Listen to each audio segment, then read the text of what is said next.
E o istorie mai veche în legătură cu mișcarea Misa și cu Vivolarul. De fapt, la origini a stat o acțiune declanșată de securitatea lui Ceaușescu împotriva mișcării yoga. Și ea a continuat cu urmărirea informativă a membrilor mișcării yoga și ulterior a celor din mișcarea Misa, cel puțin au peste 100 de persoane, după câte știu eu, care au făcut obiectul acestei urmăriri informative. Asta este o practică securistă, adică să urmărești un grup de persoane care s-a manifestat pentru o libertate de gândire și pentru o libertate spirituală, într-o manieră culturală, cum a fost meditația transcendentală și mișcarea yoga în general, lucruri preluate de către Misa, și apoi să le facă dosare penale pe infracțiuni de drept comun. Deci asta a fost practică securistă în cârdășie cu organele judiciare și în principal cu cei din parchete. Se pare că acest procedeu era o manieră de a ascunde adevărata intenție a regimului în legătură cu cei care, într-un fel sau altul, sfidau ideologia comunistă, cei care nu se aliniau politicii culturale a regimului de dictatură comunistă, care avea ca scop, după cum știți, crearea omului nou, omul nou fiind un tip pe care nu l-a văzut nimeni până în prezent, dar cel puțin, după câte mi-amintesc eu, trebuia să fie obedient regimului comunist, să asculte de ce spuneau activiștii de partid, să respecte pe cei care reprezentau administrația regimului comunist aici, incluzând și organele judiciare, și poliția, și securitatea, și care, de fapt, era înghițit în acel sistem și omul nu mai avea nicio personalitate, nu avea libertate de gândire, de mișcare. S-a mers până într-acolo încât, dacă vroiai să pleci dintr-o localitate în alta, să se imite ceea ce făceau chinezii, adică să primești un fel de învoire ca să poți să mergi în altă localitate. A fost o persecuție generală a omului în perioada aceea. Se mergea, bineînțeles, până la pedepse, până la incriminări în penal, la măsuri care îți interziceau libertatea de mișcare, de exemplu, cu mașina. Nu puteai să consumi pe lună decât cel mult 30 de litri de benzină și aia pe cartelă. Practic n-aveai cum să mergi de la București până, știu eu, într-o localitate care se afla la peste 300 de kilometri. Într-o lună de zile n-aveai cum să te deplasezi numai cu benzina asta. Și tu erai controlat fiecare localitate, oraș mare, cum intrai, te oprea și te controla la portbagaj, la acte. Eu, de exemplu, trebuia să ajung la Gorj și până la Gorj eram percheziționat de 5 ori. Intram la ieșirea din București odată, la intrarea în Pitești de 2 ori, pe urmă la intrarea în Vâlcea, la Horezu și tot așa. La intrarea în fiecare localitate era un borcan, așa era recrit, în care stătea un milițian și de acolo te oprea, cerea actele, te controla și toate aceste activități se raportau, bineînțeles, la securitate. Dacă opreai la un hotel, erai raportat la securitate și așa mai departe. Deci era o urmărire totală a cetățeanului.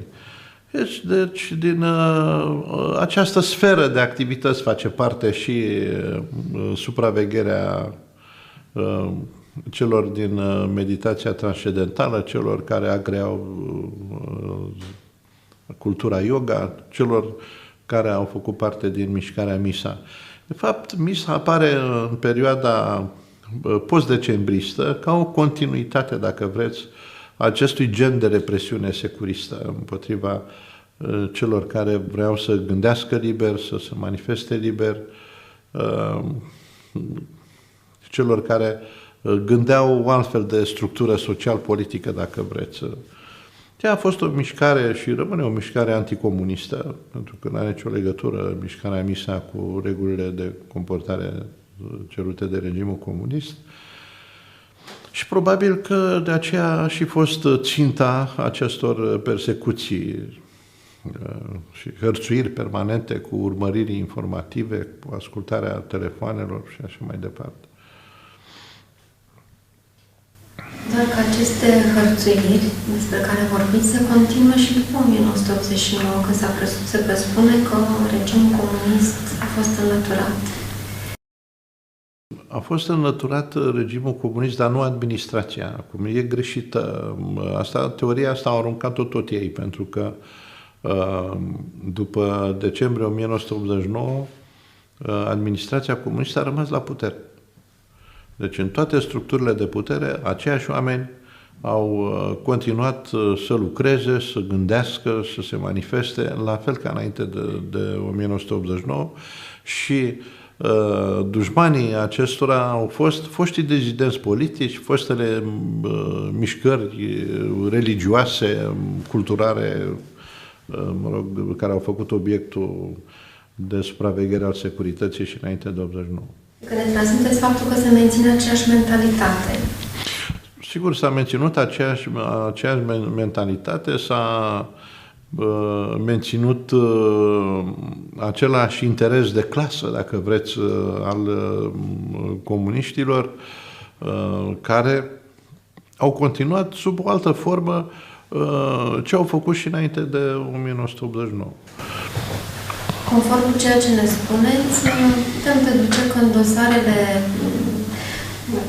pe care le are domnul Gregoran Toral pe rol sunt instrumentate de aceleași persoane? Da, sigur, e un dosar, dacă vreți, tipic pentru fostul regim comunist, construit în timpul, conceput, dacă vreți, în timpul regimului comunist și continuat, pentru că a existat o instituție foarte politizată, parchetul, mă refer la parchet, cu oameni care erau obedienți securității, care nu au îndrăznit niciodată să refuze lucrările securiștilor, să le analizeze, să gândească ca magistrați, mă refer. Așa, și astfel de dosare și-au făcut loc în instanțe și vedeți cât de greu este în prezent și pentru instanțe ca să scape de asemenea monstruozități, pentru că un asemenea dosar nu poți să spui că este un dosar care face bine noi societăți. E o încărcătură politică în acest dosar, o creație artificială a unor acuzații care nu se regăsesc în probele care au fost administrate în această cauză, motiv pentru care două instanțe la rând, am înțeles că au achitat, au dat soluții de achitare.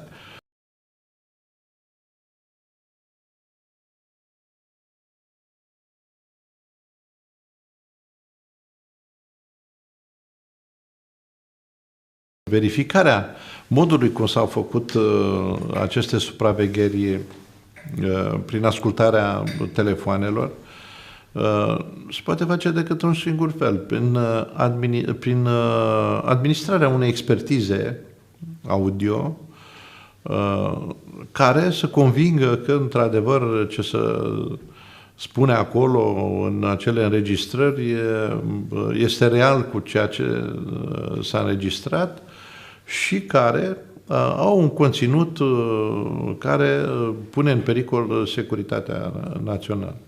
Ori în România nu există posibilitatea unor astfel de expertize audio, pentru că în România nu există cabinete individuale de expertiză criminalistică. În România expertiza este monopol de stat și expertiza audio o face tot SRI-ul, adică cei care te ascultă, tot ei fac și expertiza.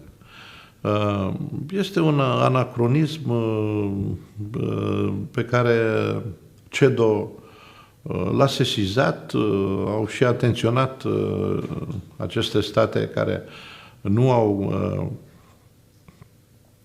expertul criminalist privat să-l promoveze, pentru că în instanță părțile trebuie să aibă șanse egale și expertiza nu trebuie să fie monopol de stat. Mai ales că România a semnat un tratat în acest sens la Lisabona, ea și-a luat niște angajamente în acest sens, însă întârzie să civilizeze actul de justiție în sensul cerut de CEDO. În ce măsură se regăsesc în cazul Misa Gregorian Vivolaru elementele unei infracțiuni împotriva securității naționale, din moment ce Misa este o mișcare spirituală care presupune practica yoga? Este un caz bizar, dacă vreți, care și unic poate în justiția europeană. Eu nu știu să mai existe asemenea dosare în fostele țări comuniste și nu mai vorbesc în celelalte țări, unde astfel de mișcări nu numai că sunt tolerate, mișcări gen Misa, sunt categoriste ca mișcări culturale care promovează un anumit gen de credință și de spiritualitate și care sunt lăsate în statele democrate și cu libertăți democratice să-și desfășoare activitatea în voie, fără nicio problemă legată de siguranța națională. Nu are ce să caute, zic eu, aici acest element.